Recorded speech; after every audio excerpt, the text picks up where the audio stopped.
hearing from Google, NVIDIA, and SAP is really fascinating because it reminds me that we have a lot of raw resources at our disposal now to make our engineers better. But they're exactly that, they're raw. And there's going to be a lot of new tools and applications between Google Cloud, NVIDIA, and SAP to make it useful for your engineers that are in the trenches.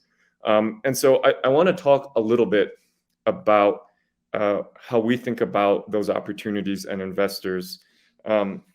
You'll hear some overlap with what Anna mentioned, which is frankly to be expected, because I think Instrumental is an excellent example of a lot of these principles that I want to lay out in this framework.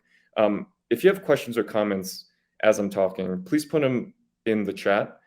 This is a dynamic living framework. I am far from being comprehensive in thinking about this, and this is something we try to actively develop every day.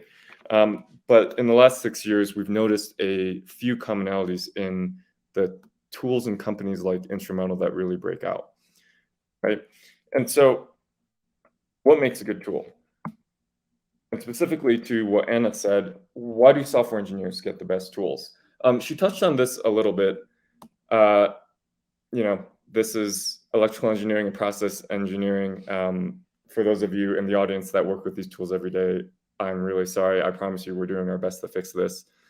These are tools from the year 2022, believe it or not.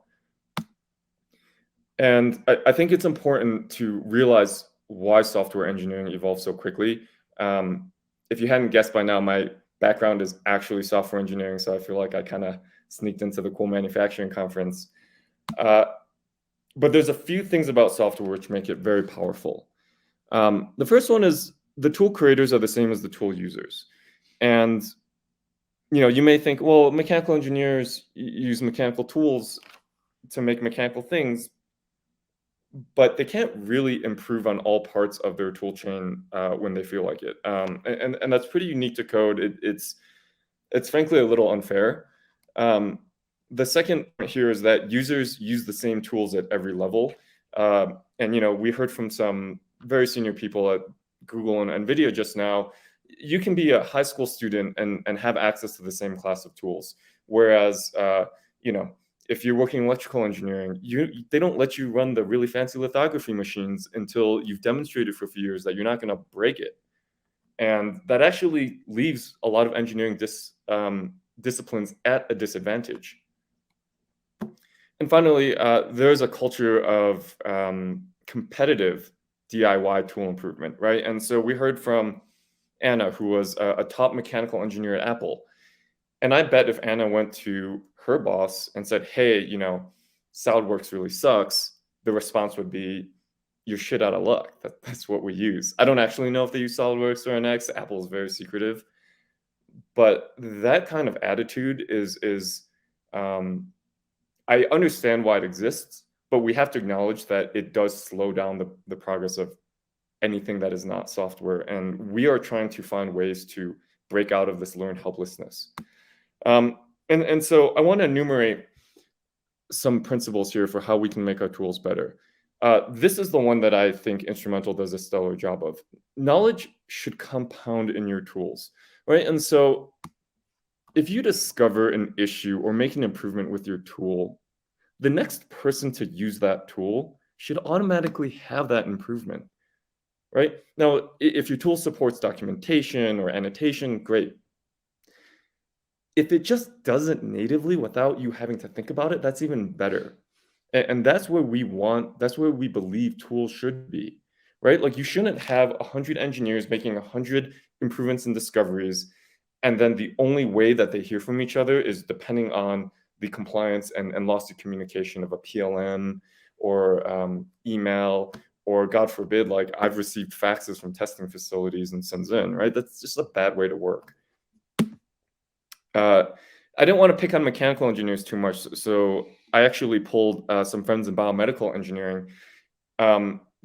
This is in vitro fertilization. This is I hesitate to admit it, but this is actually from a very good lab, and you can see this technician is trying their very best to get this egg. And They may be in the top decile of technicians doing this. Certainly, you want the top percentile if you can, but the top percentile technician can only work a few hours a day, and their skill degrades over time, and all the tricks and things they learn, which are hard to document, you can't spread that to your next 100 technicians. And it's really unfortunate in this case because fertility and IVF is something that should be more broadly available. But right now, the knowledge to do it well exists within a few gatekeepers. And we really look for tools that take your best engineer or technician and make the next 100, the next 1,000 as good as they are. We touched upon this a bit.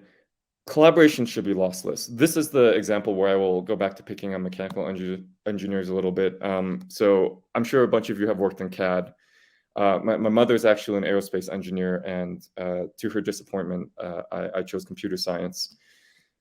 So, you send this over SharePoint to the analyst, and hopefully they're not on vacation, hopefully they're not backlogged, and maybe they'll send that back to you in email if there's an issue or if it works. And sure, let's send that over to the CAM team. If that doesn't work, we'll kick it back to design.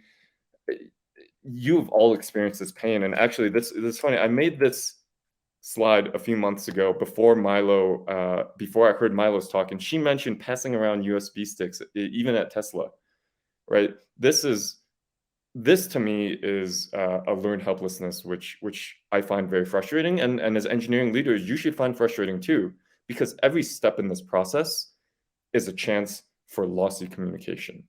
And lossy communication introduces errors. And so how can we design tools to capture context more fully between everyone that has to touch the data?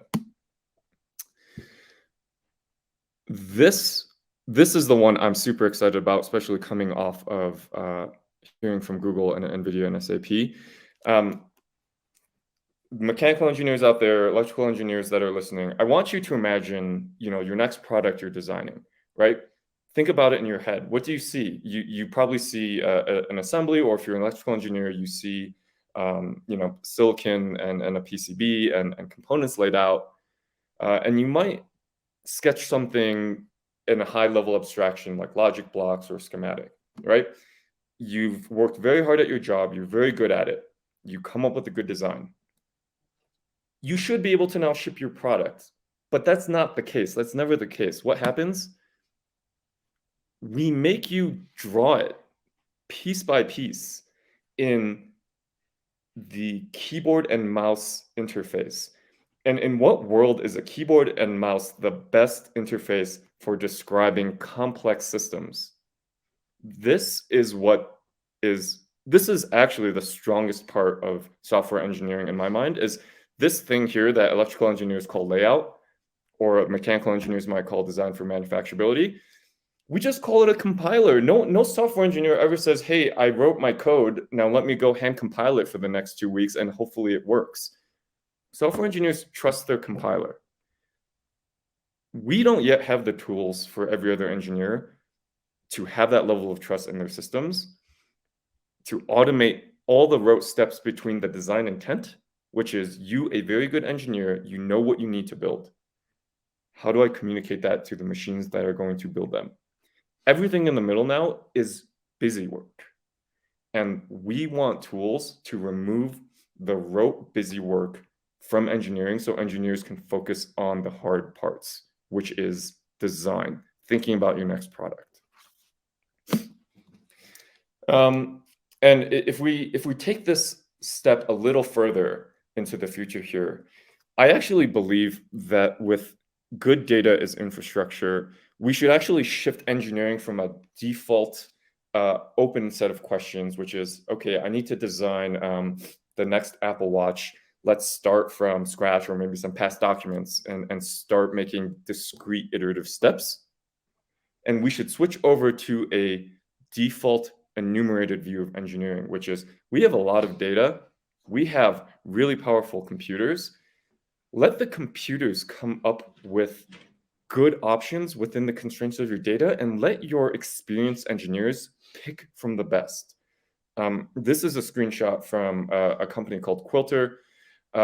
they are switching electrical engineering layout from a discrete iterative process, like, put down traces, put down components one by one, to give me your logic diagram. Let me give you 10 options that could work. You're the expert. You make the call. This default enumerated view of engineering, I believe, in the next 10 years is going to unlock a ton of performance for all the other engineering disciplines, again, that are currently left with bad tooling. Finally, Milo touched a bit on this. She really hauled ass at Tesla, and we got some amazing products out of it. But that should never have to happen, right? And I try to not pick on just a few types of engineers. So now I'm getting into astrophysicists and engineering in space. For those of you that follow the space industry, we're putting up so much satellites now that, like, every few days someone has to play hero and stop a few from colliding. This is a really dysfunctional way to work, to treat your engineering teams, right? Like, this is where you get employee churn. This is where you get burnout. A good tool chain should minimize heroics. It's exciting to hear about the last minute, like, I chartered a jet to, like, fly in a tool, or we really did this Hail Mary in testing and, like, saved Q4 holiday season. Those stories are cool. And the manufacturing happy hour has a bunch of them, but I'm sorry to say, Chris, I think if I do my job right, you'll have a lot fewer interesting stories to talk about, because I think good tools should just minimize heroics. And so, just to reiterate where I think about good tools and the characteristics that make them investable from the venture perspective, I want tools to compound knowledge inside an organization. You make a discovery that makes the process better, it should instantly be known throughout the org. I want those tools to codify knowledge and minimize gatekeepers. I don't want to depend on one or two people. And we all know people in the organization where if a specific thing goes wrong, you have to call them. It's not cool to work like that. We should be able to collaborate losslessly. I don't want to ever have to look at a triplicate scanned fax from a testing facility ever again. We should automate the work between intent and product, right? Let your engineers do the cool engineering work, not the busy work. Don't waste your time drawing lines. We should enumerate decisions from let your engineers pick the best when possible to the open-ended question of, here's what we want to do, why don't you give it a shot? And no more heroes, right? Heroes are expensive, both from a talent perspective, they're expensive from a risk perspective. The stories are cool, the costs are not. This is what I look for in engineering tools. And so I know we have 5 minutes left. Oops. All right. So I'm going to look in the comments here, try to answer a few questions. If we run out of time, my email is very simple. I will put it in the chat as well. I'm learning for all the people in the field doing this stuff every day, like yourselves. Please follow up directly with questions, comments. Tell me I'm wrong about something. That's how I learn. But let's see. Were there any questions here? Sorry. Yeah, I don't think there's any questions, or maybe I'm just using hopping wrong. But if you do have any, please follow up at my email. I'm very fortunate to work with people like Anna every day, and like I said earlier, help me find the next 3, 4, 5 Annas. So that's how I think about tools from an investor perspective.